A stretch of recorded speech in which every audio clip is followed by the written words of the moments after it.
Fala pessoal, sejam muito bem-vindos. Estamos falando diretamente do FinTouch 2023. Sou Gabriel Pereira da Let's Media. A gente está fazendo a cobertura oficial junto com a Let's Media, com o Fintech Fusion da B Fintechs. A gente conseguiu viabilizar, trazer o podcast para dentro do evento mais uma vez, para aproveitar todos os experts que estão aqui no evento para trazer conteúdo para vocês, entender o que está acontecendo no mercado e dar esse gostinho também das tendências, das discussões, do que vem por aí, para você também que não pôde participar. Para inaugurar a nossa mesa aqui, para a gente já começar com o pé direito, a gente vai falar com a Adriana Camargo, que é Public Policy na Belvo. Bem-vinda, Adriana. Muito obrigada pelo convite, prazer imenso estar aqui com você.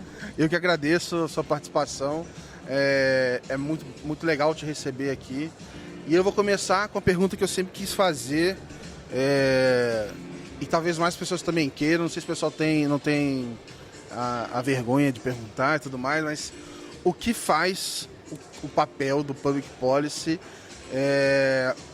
E é uma função que eu comecei a ver por conta, não sei se foi por conta, mas veio meio que junto com o Open Finance. Eu comecei a reparar mais fintechs e tudo mais com essa função. Queria entender um pouquinho mais do papel, do escopo, como é que funciona. Legal, bacana. Obrigada pela pergunta. Sim, as pessoas têm um pouco de curiosidade sobre o que eu faço. E o Public Policy, na verdade, ele é uma denominação mais correta, mais tecnicamente próxima do que a gente faz, do que aquilo que seria normalmente, que a gente chama no Brasil de lobby, né? Então, assim, o lobby, inclusive, é muito mal visto no Brasil, mas ele é mal visto porque ele é mal entendido. E o lobby, na verdade, é uma parte, né? É a defesa de interesses específicos dentro de tudo aquilo que o Public Policy faz, né? Tem várias nuances da nossa atuação. É interessante você ter falado isso, que você tem notado mais a presença do pessoal de Public Policy com o Open Finance, porque segundo o anuário que faz a medição aí, da atuação do Public Policy no Brasil, o anuário mediu o ano passado, 2022, a área de saúde sempre encabeçou o gasto, o número de pessoas contratadas para Public Policy. E tecnologia agora está em segundo lugar, chegando muito próximo de saúde. Legal. Então, assim, você sabe, saúde sempre foi um tema complexo, inclusive no Brasil, saúde suplementar. Muito regulado. Super regulado, agência específica e tal. E aí a tecnologia está vindo ali junto ali e contratando cada vez mais, investindo cada vez mais nessa questão do Public Policy. O que a gente faz quando a gente fala do Open Finance, por exemplo? O Open Finance ele é um produto, uma proposta do regulador financeiro brasileiro, né, do Banco Central, e então a gente tem muita interligação, a gente conversa muito com o regulador financeiro. Mas, por outro lado, também, nós temos outras questões, como, por exemplo, proteção de dados, né? A gente estava até falando sobre representatividade feminina no Conselho, né? Isso são ações afirmativas que tem que partir de legislação ordinária, né? É meio chato isso, mas tem todo aquele trâmite e tal, legislativo. Tem que partir daí. Então, quando a gente fala Public Policy dentro do Open Finance, a gente também fala dessas outras questões em volta, como, por exemplo, a proteção de dados, né? Maior representatividade, construção de políticas públicas, atuações mais diretas, assim, em temas que são correlatos também ao mercado financeiro e também ao Open Finance, né? Então, é por isso que você vem notando cada vez mais, a tecnologia vem mostrando aí. E um dos nossos papéis, assim, a gente brinca, né? A gente tem que contar, às vezes, para o regulador ou para o policymaker, enfim, para o legislador ali, a gente tem que contar para eles o que a gente faz, o que é o Open Finance, qual que é a importância, até para a gente poder fazer essas construções melhores. E a gente costuma dizer, né? A gente pega esses temas, os bits e os bytes, aí a gente torna sexy, né? A gente põe uma roupinha aqui, né? Na proposta, a gente maqueia ela um pouquinho ali, para poder chegar para o legislador e dizer, olha que ideia bacana que a gente está conseguindo fazer aqui. Ajuda a gente, vamos criar uma proposta legislativa que tenha impacto real na comunidade, que traga a inserção financeira, enfim, esses temas assim. Então a gente trabalha em várias frentes aí, trabalha muito com o pessoal de jurídico, compliance, mas também trabalha com produto, né? Porque no final do dia eles precisam dizer pra gente o que a gente está construindo, que dificuldade, né, a gente vai conseguir sanar ali na vida do consumidor final, né? Legal. Imagino também que tem um desafio de equalizar recurso, priorizar a demanda, porque, vamos dizer assim, você também não pode priorizar totalmente, né? Você tem vários stakeholders para equilibrar ali, né? Se você priorizar qualquer um deles demais, essa balança aí não vai ficar legal, acho que não vai funcionar bem, né? Ou seja ele só o mercado, só o cliente, só enfim, o órgão público, etc. Tem que haver um equilíbrio, tem que ser economicamente viável, tem que atender o cliente, enfim, imagino que seja um desafio equilibrar tudo isso no dia a dia. Total. Não, e é interessante você falar sobre isso, porque alguns desses players são muito vaidosos, né? Então, assim, quando você tira um pouco do foco, um pouco da atenção de um deles, eles falam, opa, peraí, eu não era a pessoa mais importante na tua lista? Como assim, cara? Como assim eu estou em segundo lugar, né? Como assim você me substituiu, né? Mas é interessante. E tem um ponto também que a gente, às vezes, não dá o devido valor. Nós temos uma história, pro bem e pro mal, muito rica no sistema financeiro. Nós construímos muitas coisas, né, por bem e por mal, tivemos uma hiperinflação e tudo mais. Então também é interessante quando a gente começa a falar com reguladores de outras localidades, que todo mundo fala, Open Finance no Brasil é um exemplo, porque vocês logo vão estar aí capitaneando o resto do mundo e tudo mais. Mas você também tem que traduzir e contar essa história para os outros reguladores fora do país. Então você tem que você tem que conhecer também de história um pouco, assim, né? Falar de hiperinflação e tal. Um dado, por exemplo, interessante, que perguntaram esses dias pra gente, mas por que o Buy Now Pay Later não pegou com tanta força no Brasil? Né? Porque a gente criou o crediário, né? Nós somos os criadores do crediário. Então, Buy Now Pay Later a gente já faz isso desde a década de 70. Então, tipo, não tem uma grande novidade, um grande apelo para nós aí, né? Assim como fomos nós do Brasil que inventamos o tal do parcelado no cartão de crédito, que é um negócio que não existia e a gente criou. Então, é muito interessante toda essa construção. Então, você tem que dominar não só o produto, não só os trâmites legais, mas também você tem que saber aquele mapeamento de stakeholders, tem que entender quem são essas pessoas e colocá-los assim dentro de um mapa de calor, assim, né? Quem que é mais importante, mais decisivo para nós, quem tem mais conhecimento da matéria, né? Uma vez já me perguntaram, o nosso legislativo é que nem aquela audiência do Senado que o Mark Zuckerberg vai e perguntam para ele assim, a internet funciona como? Sim, é o tenebroso. meu e-mail, então, me perguntam isso. E nós temos alguns legisladores, só de lembrar, alguns legisladores têm muito conhecimento sobre tecnologia, então a gente escolhe muito desses interlocutores para nos ajudar, porque é mais fácil a gente conseguir explicar a ideia, vender a ideia e ter eles do nosso lado, assim, que eles entendem, tem uma clareza maior do que a gente está falando, do que a gente está propondo. E desse ponto de vista aí, como é que você vê as principais vitórias do ano, né? A gente está com 3/4 aí, estamos entrando em outubro, muita coisa já avançou. O que você vê de progresso? Onde é que você acha que a gente foi bem esse ano? Talvez onde a gente não foi tão bem assim? Eu estou bem contente e esperançosa com o avanço do não redirecionamento, né? Isso para nós é muito importante.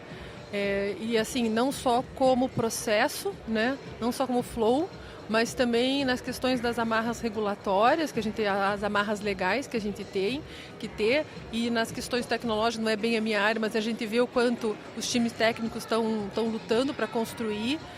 Eu vejo que a gente avançou muito, mas a gente está, como você disse, encaminhando para o final do ano, né? E o ano que vem, eu acho que vai ser um ano mais intenso do que esse ano de 23 foi. Os prazos eles são prazos arrojados, ambiciosos ali, mas eu acho que a gente avançou muito. Mas o 24 ainda é um pouco apreensivo, é um futuro que me atormenta um pouco ainda. O que vai ser para 24, né? Mas o que você acha que é a maior ponto de interrogação, assim? O roadmap, as coisas que nós vamos efetivamente entregar, porque uma coisa é a gente ter no papel as propostas, né? A outra é efetivamente nós entregarmos o produto pronto na ponta e fazer com que o usuário use, né? Porque às vezes são coisas que a gente inclusive debate, assim, o que o usuário quer no final do dia? Quer ganhar mais e gastar menos, né? É esse o ponto. Mas a experiência... Não, ele quer isso. Então, para mim, um dos questionamentos que eu tenho até é daquilo que nós vamos efetivamente entregar de produto pronto para o cliente ali na ponta, ele vai usar, vai fazer sentido para ele? A gente está lutando tanto para entregar algumas coisas que ele realmente vai dizer, não, isso aqui eu vejo vantagem para mim, isso aqui é melhor, eu ganho tempo, eu gasto menos tempo, menos dinheiro, operacionalmente falando é melhor para mim. Então, eu acho que um dos desafios é esse, ver no mundo real, no dia a dia, as funcionalidades que o Open Finance promete sendo utilizadas assim de forma generalizada, assim, super democratizada, assim, todo mundo estar usando, assim, todo mundo estar pagando via Open Finance, né, compartilhando dados via Open Finance. Né? Eu fico com uma sensação às vezes de que eu oscilo de semana a semana, cada hora tem semana que eu entro mais otimista, tem semana que eu fico me perguntando, me questionando assim se a gente por estar com muito escopo, muita coisa diferente, se daqui a pouco isso não está virando um legado, um peso, mais do que benefício, assim, porque, de novo, recursos limitados para olhar, para tomar conta, para discutir, para melhorar, e enfim, e aí vai tudo cair para 24, né? Parece que o ano que vem vai ser o ano da salvação, né? Isso. O pessoal adorava fazer isso, assim, quando você acha um super-herói ou um vilão, né? Total. Como é que a gente vai resolver esse problema? Com um projeto. A solução do problema é um projeto. Isso. E aí o projeto vai resolver o problema. Vai resolver todos os nossos problemas. Exato. Né? Eu compartilho com você dessa apreensão, eu concordo com você que a gente está com muitas portas abertas, iniciativas que estão sendo iniciadas e que nós teremos que encerrar no 2024. O 24 também é o final do mandato do atual presidente do Banco Central e a gente tem que realmente dar o devido valor que foi sob a gestão dele, que todos esses projetos, ainda que o Pix não tenha nascido sob a gestão dele, né? Todos esses projetos foram para a rua, se concretizaram na gestão dele. E como a gestão dele acaba em 24, a pergunta vamos conseguir entregar todas... Eu compartilho com você essa ansiedade, esse temor, assim, vamos conseguir entregar em 24 todas as iniciativas, todas as propostas, todas as portas que abrimos, vamos conseguir fechá-las, né? E aí, no 25, daí, nós vamos aprimorar, nós vamos rodar, nós vamos melhorar. O que nós vamos fazer, né? Qual que vai ser a grande sacada para depois que a gente tiver com tudo isso implementado, né? Popularização, a melhora, como é que vai rolar tudo isso, né? E como é que, por exemplo, no seu papel, você vai sentar com a empresa e você vai lá montar um planejamento estratégico e tudo mais. Como é que você tenta traduzir esse monte de incerteza para as discussões? Porque o que eu converso com as pessoas, assim, olha, eu falo, olha, cara, para mim, Open Finance e todas as nossas que a gente está falando aqui, elas são uma maratona. Eu não acho que mais dinheiro vai resolver problema. Tem muita coisa aqui que tem o seu próprio tempo, não adianta. Concordo. Não é só ter mais dinheiro que você vai conseguir dominar o mercado, qualquer coisa do tipo. Mas se eu fechar o olho e pensar em 10 anos, essa é a direção que vai tomar. Assim, a água, o rio está procurando o mar. Total. Não sei a volta que ele vai fazer para chegar lá. Mas enquanto não acontece, eu sei que o caminho vai ser tortuoso. Só não sei quantas curvas esse rio vai fazer ainda. Total. Como que no dia a dia você tenta traduzir isso, enfim, nas discussões assim, de estratégia e tudo mais? É interessante isso porque parte desta visão, a gente tem uma visão de planejamento que o próprio Banco Central passa para a gente. Mas a gente também tem outras propostas que a gente olha, né? Então, será que não seguiria o próximo passo do futuro, né? Nesse planejamento estratégico, buscar esta interoperabilidade para além do Open Finance, para além do seguro, da previdência, do câmbio, dessa fase 4, para fora disso, né? Para outros sistemas. Então, será que o nosso futuro não seria fazer a interoperabilidade com outros sistemas? Né? Então, isso é um ponto que eu acho bastante positivo. Outro ponto que eu falo muito quando a gente faz essa questão do planejamento estratégico é sobre o uso de dados na melhoria macroeconômica. Então, a gente olha assim, que esses dados podem ajudar na modelagem macroeconômica, que dará uma visão de futuro para o país institucional melhor. Então, assim, vamos continuar investindo no Brasil, vamos continuar olhando o Brasil, porque existe uma possibilidade de melhoria, né? Você estava falando agora do fim do mandato do Roberto Campos, que agora em 2024, A tendência é que esse governo agora olhe mais para a concessão de crédito, né? E como é que a gente concede crédito? A gente concede crédito tornando ele mais barato, mais viável, mais granular, chegando a outros lugares. Então, uma das propostas também que a gente fala é assim, se o próximo governo deve focar nessa questão de maior crédito, onde é que a gente pode se inserir para viabilizar essa possibilidade, entendeu? Então, o Open Finance também tem isso, né? A democratização do crédito, mas também diminuir o custo operacional. O custo operacional do crédito no Brasil é uma das coisas que faz com que ele seja caro, né? Então, nesta visão a longo prazo, será que para a próxima gestão a gente não deveria olhar as possíveis chances de negócio que nós teríamos num governo que deve olhar mais para a democratização do crédito? Onde é que a gente consegue se inserir aí? Legal, né? Legal. Aí tem, é legal, assim, é um xadrez de várias dimensões, né? São muitas dimensões para você considerar. Né? Eu queria até aproveitar aqui para entender o seguinte. Na hora que você começa aí a pensar, enfim, na virada do ano e tudo mais, você vai falar assim, olha, no final do mandato, a gente tem acho que tem duas possibilidades. Tá, beleza, eu tô chegando com várias ações ano que vem e aí eu tô chegando mais cansado, porque eu tô dividindo meus esforços entre elas e aí não sei como é que isso vem e tudo mais. E eu posso encarar isso de forma pessimista, porque de repente, se não tiver a partir de 25 a mesma atenção que tem se dado até agora, o negócio perde o fôlego e acho que se perder o fôlego, aí é ruim para todo mundo. Né? Claro. Acho que isso seria ruim. Mas do contrário, eu pensaria o seguinte, como é que eu faço então em 24 para eu garantir as duas principais entregas que vão fazer o negócio não voltar para trás de jeito nenhum, sabe?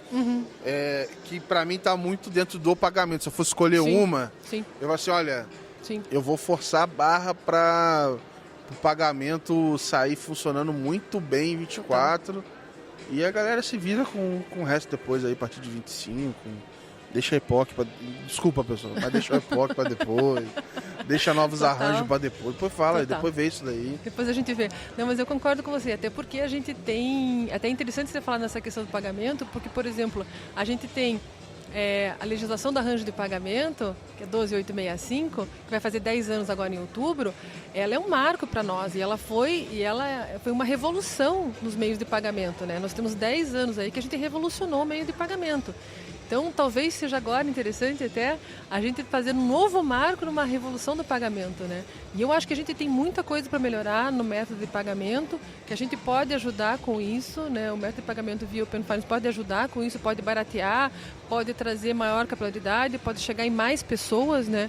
Então, eu acredito, uma das minhas fichas é bem isso, se tiver duas entregas para fazer, qual delas você faria? Uma delas faria com certeza o pagamento, uma delas seria. Do jeito que está hoje, onde é que você vê?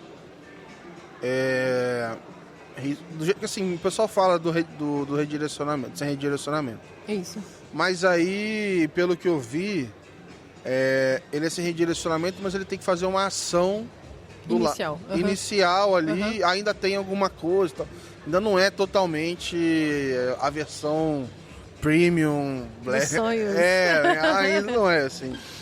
Também ainda não é obrigatório. Então, assim, vai testar, assim, até o final. Não vai ter fôlego para chegar até o final em produção, no final de 24. Até fazer teste, até rodar discussão. Com três reuniões. Não, com 3 reuniões aí, assim. Se 2 casas quiserem postergar a reunião, já acabou 24, já não sai. A gente não vai deixar. Não, se alguém quiser atrapalhar... Eu não estou ameaçando ninguém aqui via podcast, mas a gente não vai deixar. Mas é igual né, na Câmara lá, se o pessoal quiser, vamos dizer assim, tem um período grande para ser percorrido até o negócio estar redondo e funcionando. O que mais você acha que dá para fazer a curto prazo em pagamentos? Talvez não necessariamente é o sem redirecionamento ou outras coisas que podem complementar para não. destravar, assim? Ou todas as fichas no sem redirecionamento? Eu coloco minhas fichas no sem redirecionamento hoje. Eu aposto nessa... É que hoje ele não tá como obrigatório, certo? Não. Talvez essa seja a próxima aposta, torná-lo obrigatório, né? Uhum. Talvez essa seja a próxima aposta.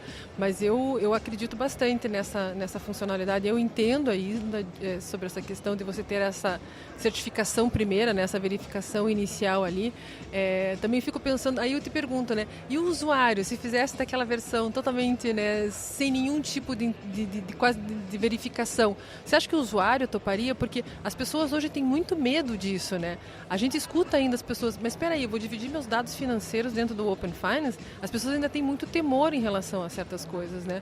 E se a gente fizesse essa versão totalmente sem fricção, será que o usuário não ia ficar cabreiro assim, não, eu não vou fazer isso aqui, tem que ter algum tipo de verificação aqui, tem que ter algum tipo de pênalti aqui no meio do caminho, sabe? Eu gosto de usar o exemplo da Amazon, né? Sim. De vez em quando a compra com um clique deles lá é meio assustadora. Isso. Vai direto, caraca. Como assim? Mercado Livre, às vezes, eu vejo que eu passei pelo checkout muito rápido. Que é essa a ideia, né? Mas tá bom, também não precisa...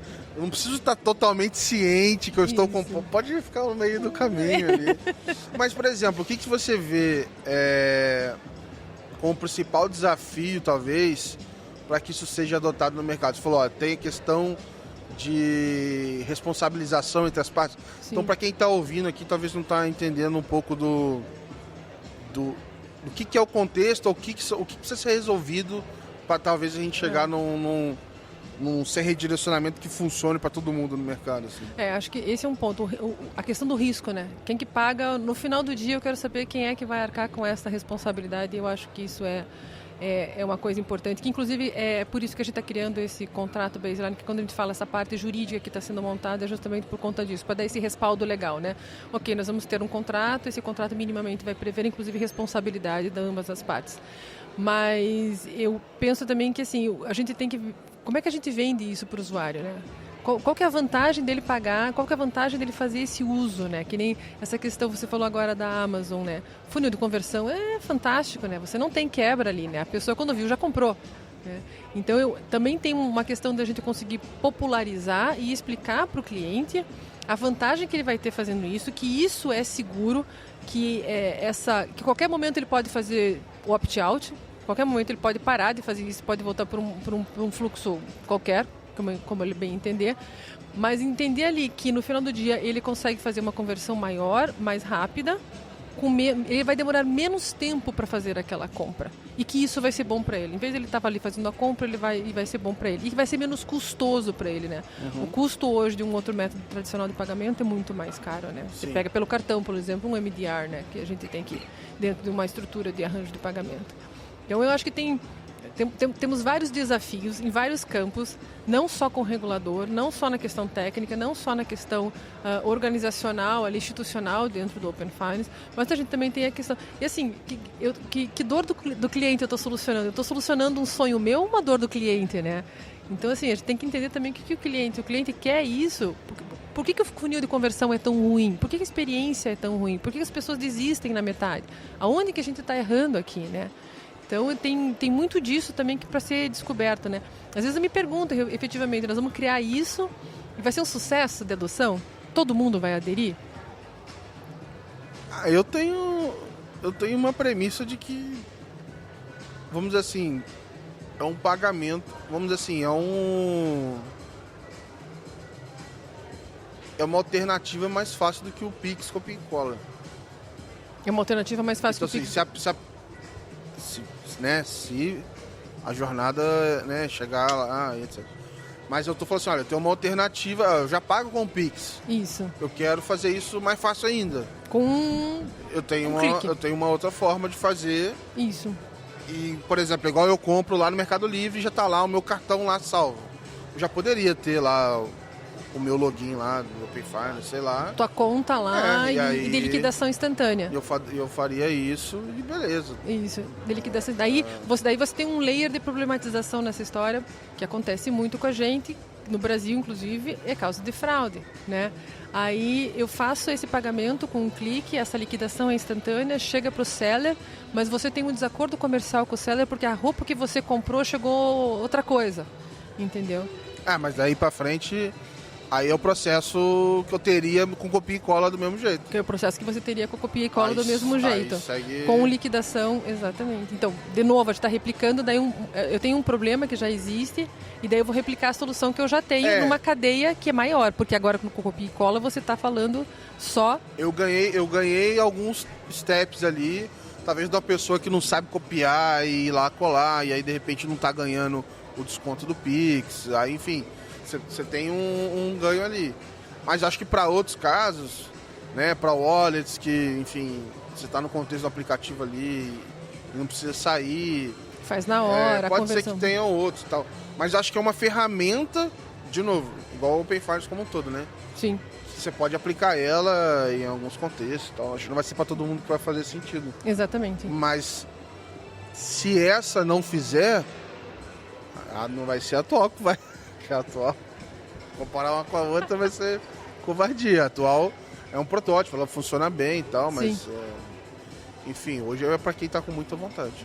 Então, esse é o ponto, né? Daí ele está com muita vontade de fazer esse pagamento nesta modalidade, desta forma, daí por isso que ele faz, né? Mas a gente não quer isso, né? A gente quer que seja tão intuitivo e tão fácil que a pessoa simplesmente conclua a compra de uma fluidez, de uma maneira que não tenha... Mas fizeram mais de 500 milhões de pagamentos do jeito que tá hoje. Isso para mim diz que no dia que tiver redondo, esse negócio vai explodir. Vai explodir. Mas daí a gente tem que deixar ele redondo. Sim, E o tempo contra nós. E o tempo corre contra nós. Não, meu mas amigo. eu vou aproveitar essa deixa, não foi combinado. Não foi combinado. Mas o nosso tempo tá curtinho aqui no evento, Adriana. Queria te agradecer a participação. Imagina, prazer. Obrigado pelo papo.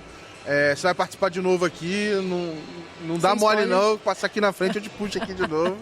Obrigado, viu? Imagina, muito obrigada pelo convite, prazer imenso. E assim, eu vou fazer aqui o momento fã. Eu acho muito bacana tudo que você produz, muito legal, tá de parabéns. E assim, o oráculo do Open Finance é um nome que lhe cabe muito bem. Muito Não, obrigada. imagina, obrigado, viu? Que isso, obrigada a você. Pessoal, obrigado por acompanhar. Fiquem ligados aí que a gente tem mais um episódio já. Valeu!